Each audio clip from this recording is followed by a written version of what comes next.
daming trabaho dito. Daming ipapagawa.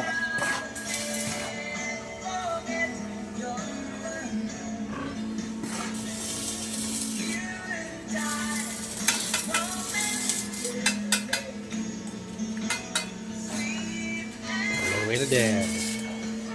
Si Bayaw.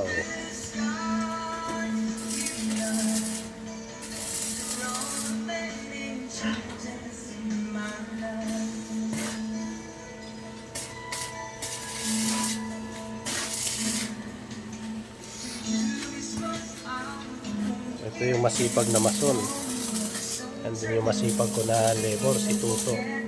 Ayun yung nag-aalaga sa mga baboy ko dito.